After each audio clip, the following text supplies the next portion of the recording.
Hello and welcome to another episode of Aussie Pomcast. We're back again. Nat, how was your weekend? It was all right. It was quite nice. Pleasant. Why are you talking like that? I don't know what's happening. It was nice. It rained a lot. So it did rain a lot. Yeah, stayed inside mostly. Okay, so... Yeah. Okay. Interesting. Everybody's exactly. We've lost everybody now. Yeah, exactly. So, right, let's just go straight into the weather while we're talking about it. And let's talk about it in Britain, where it's not raining every weekend. No. In fact, this is a time where it's not good to be Australian with a lot of British friends. I mean, you say it's not raining every weekend. It will be in 2 weekends, right? Yeah, but that's it. Make the most of this, guys, because this ain't going to last. So it's going to hit 33 degrees this week in parts of the southeast of England. Look at them. They'll all be out. They'll all be out with their shirts off. They'll all be out in the beer gardens. It makes you sick, doesn't it? It does. I know. We only had 6 months of it, so it's pretty unfair that they get a week. It's actually, you know what? A lot of times you hear like the front pages of the papers, like the Sun and whatever, it'll say, 22 degree scorcher, and you'll laugh over here. Not 22 degrees scorcher. 22 degrees over here is nothing, but 33 is actually a respectable temperature. So well done, Britain. We're getting some decent summer weather. Yeah, but also, like, 30 degrees in England is, it feels a lot hotter. It does. I know that's such a boring thing to say that lots of English people, it's hotter. It's a hotter 30. It's a hotter heat. Yeah, it's a drier, hotter heat. Yeah, but it's true. It's true. It is. Well, I'm in London in particular, obviously with lots of buildings and lots of people. The house is built to The house is built, not built for It's weather. built to stay warm, exactly, right? Yeah. So when it's hot, it's super warm. Yeah, exactly. And everybody takes their shirts off. It's just, all the dad bods will be out. Not all of them. I'm not taking my shirt off. Well, you're not over there, are you? I know. I don't even take it off for a shower. Okay, moving on. Of course, over there as well, it does mean there is a downside. It does mean high pollen levels as well. So anyone with a hay fever, stay away. So over in the northwest, unfortunately, it's not going to be quite as hot. There's only going to be one day of 29 degrees where it's forecast to reach 29.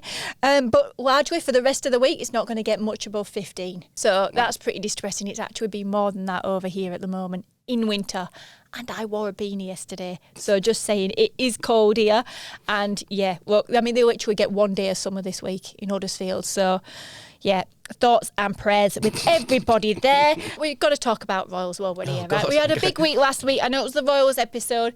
Anyone that stayed with us, thank you very much. There she is, our Queen, making a bit of an appearance out there with Charles and Camilla.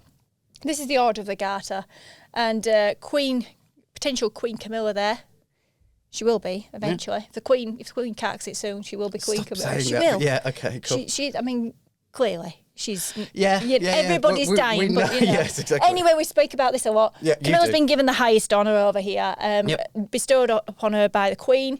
But very nice to see. I think the Queen is very much setting her up to be a successor. She's not just the other woman anymore, and I think for a long time, unfortunately, she was seen as that in the UK.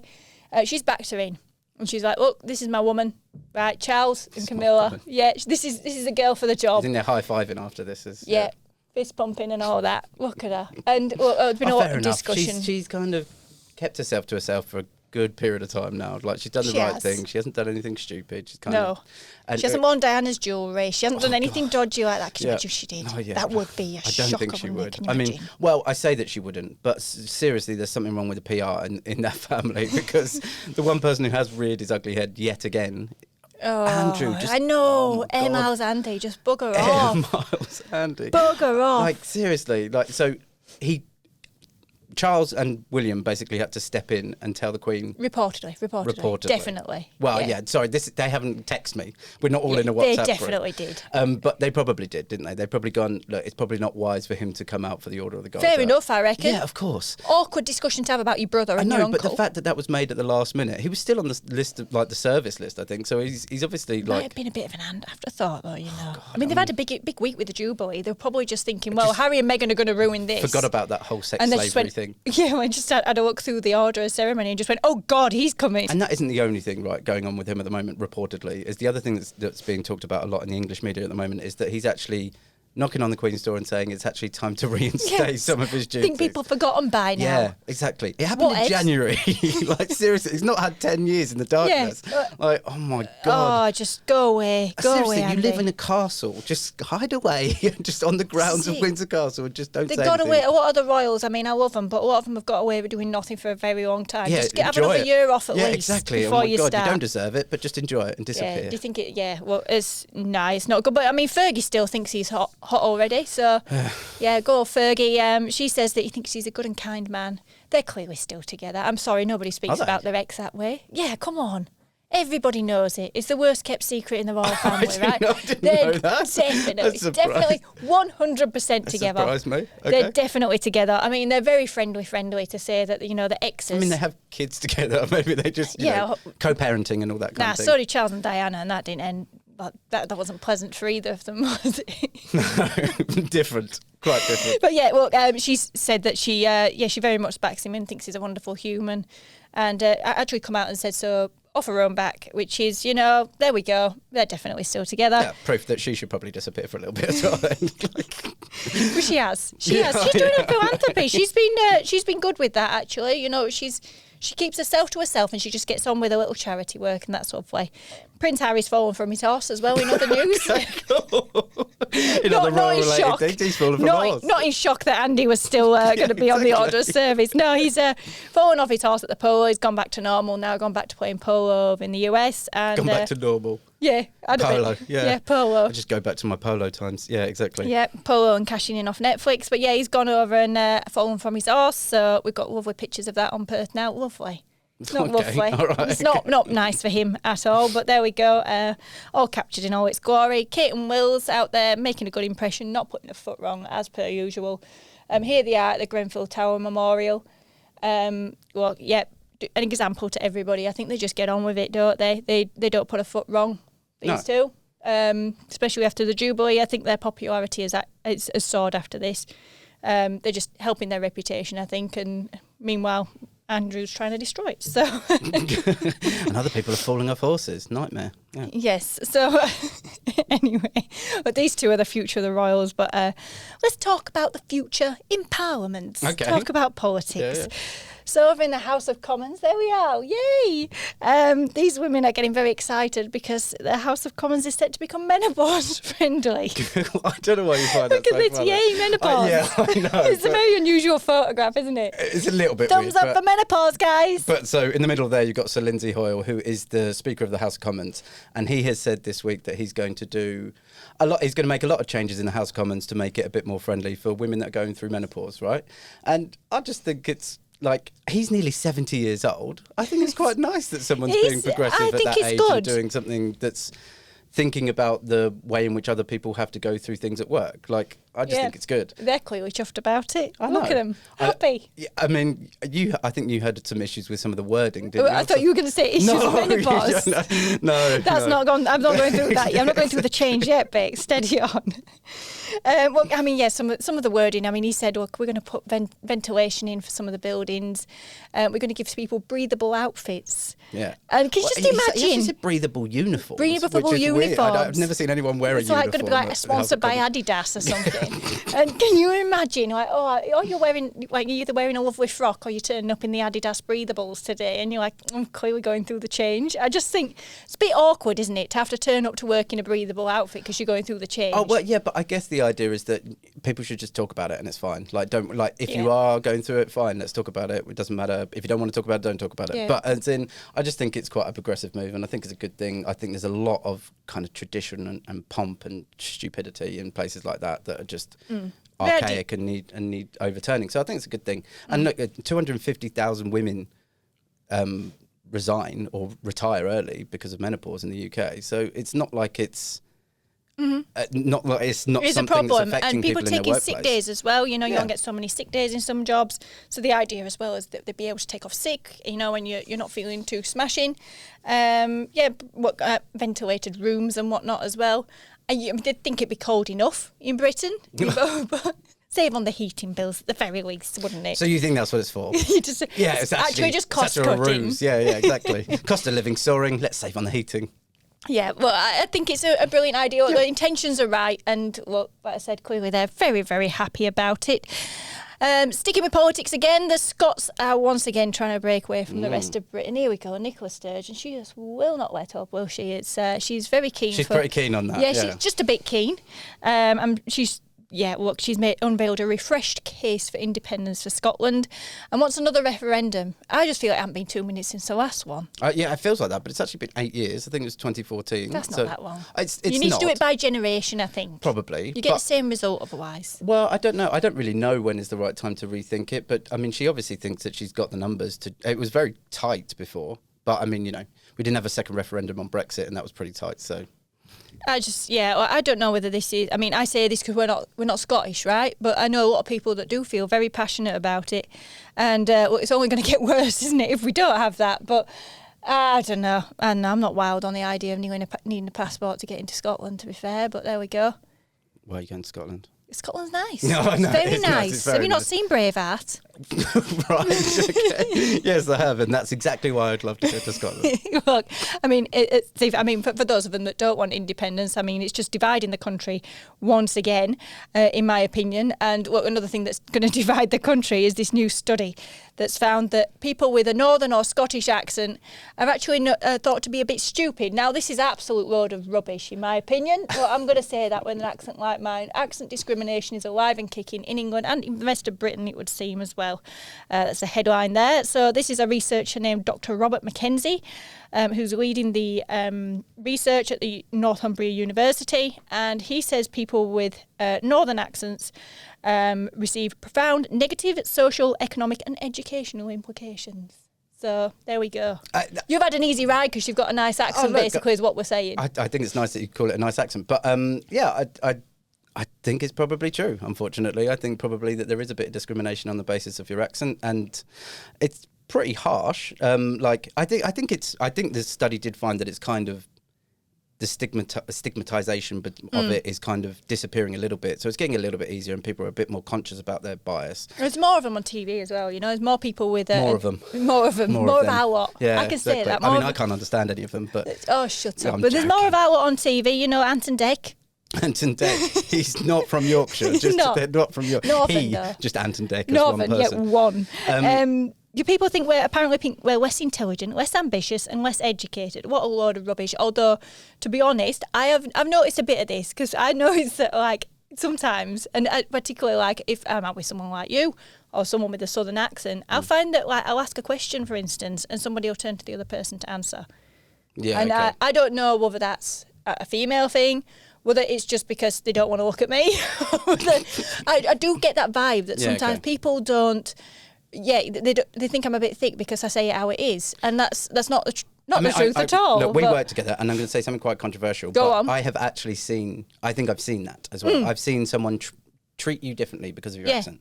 Which is remarkable, really. I mean, it's pretty stupid. Yeah, clearly smarter than you, but... Yeah, I mean, let's not go into that. but I mean, look, I thought that some of the other interesting things about this study was, though, that it also found... other sweeping statements exist as well, like Northerners are more friendly or more trustworthy, and that isn't true. Rubbish.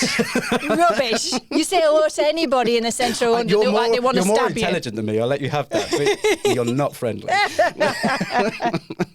No, but also, and the other quite interesting thing is about where people actually place the north-south divide, right? So, go on. So it's interesting to say that, I think Northerners have an accent that makes them less intelligent. Yeah, what's Northern to you, though? Well, to me, it's anywhere above London, pretty much, and that's what they found. Anybody... south of London London's thinks its own London. country to me. Yeah, but everybody in Newcastle said south of Middlesbrough. Yeah, but that's You're what a southerner. I think. South of Yorkshire. Yeah, but that's what I mean. So yeah, everybody's a southerner because they're not from where you're from, and you know what? London's its own country. Yeah, right. Like you say, I'm from Wembley or whatever. I'm like, London. Yeah. Oh, London, innit? I just think of it as the more intelligent, sophisticated place with good accents. What a load of rubbish. Yeah, well, I mean, yeah, there we go. I don't want to talk about that anymore. Well, sorry, that was clearly a joke, by the way. I don't believe any of that. Yeah, obviously. So if that's not giving you a headache, this is a brilliant story. I love this one. So apparently you can now pop to the pharmacist instead of going to your GP for more ailments, basically. You can go in there for scans and checks. It's a bit of a pilot scheme that's going on in the UK at the moment. I think it's a fantastic idea, and I particularly like to see this rolled out across here if it works. Yeah. Because anybody who's tried to get a doctor's appointment rather in the UK will know it's an absolute nightmare, especially since COVID. Mm-hmm. Trying to get in there is horrendous. You know, it's the same as it is here. Once it hits 8 o'clock, phones are ringing, you're on hold forever, and you never get in. Now, to be able to pop in and see your pharmacist, I think would be a big deal. Yep. Lots of chemists around the shop. They open way later at night. Yeah.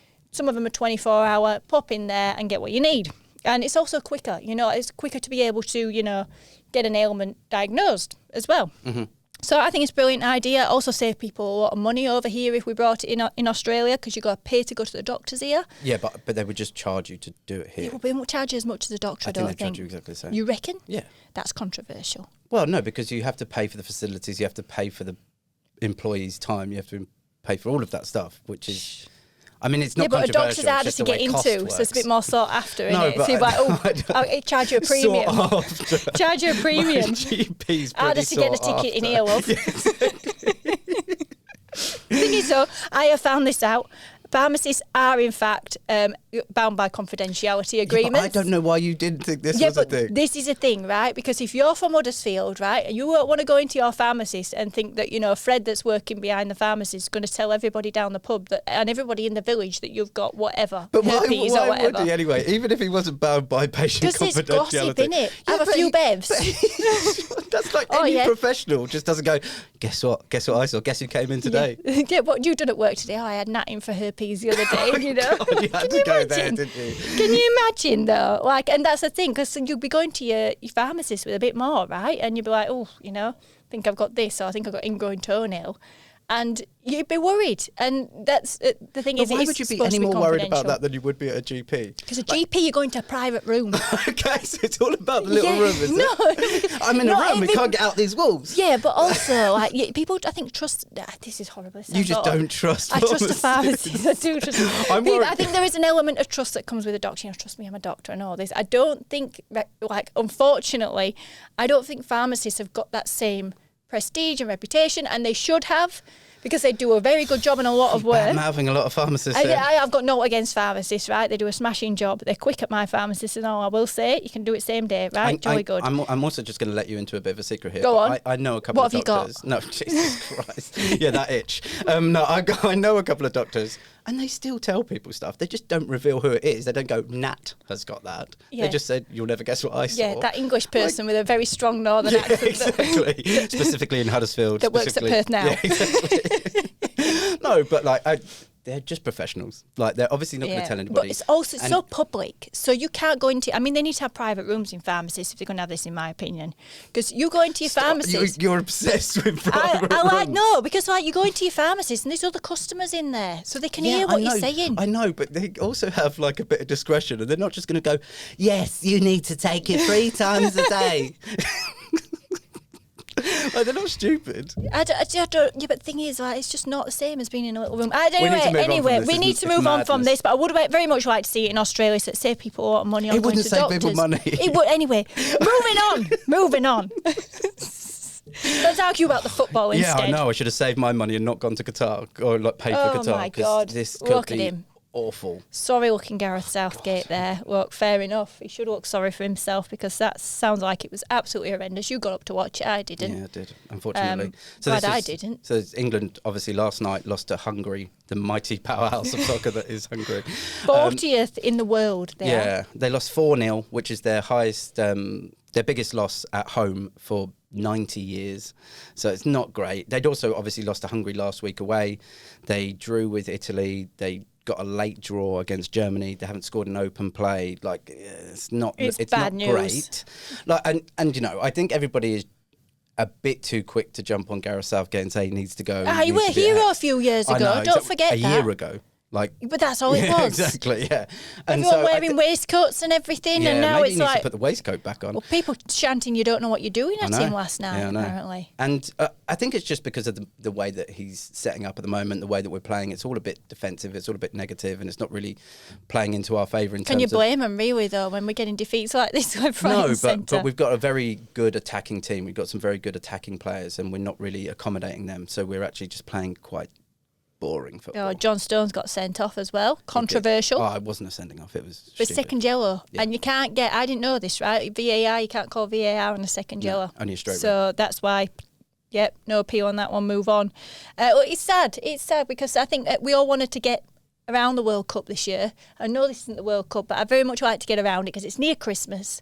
It's a Christmas World Cup. It's brilliant. Extra magical, yeah. It's brilliant. And It's we'll like still be more fine. people will be off work. We won't be, but you know there'll be more people off work, and it would just be a nice vibe. You can just imagine being on the pubs in England. It'd be nice and warm and cosy in the pub, brass band playing, whatever. Brass band playing? What pubs are you going to? You know, Christmas, innit? Christmas. Christmas and brass bands. It happens. It happens. Does it? It does happen in pubs in In Huddersfield. private rooms.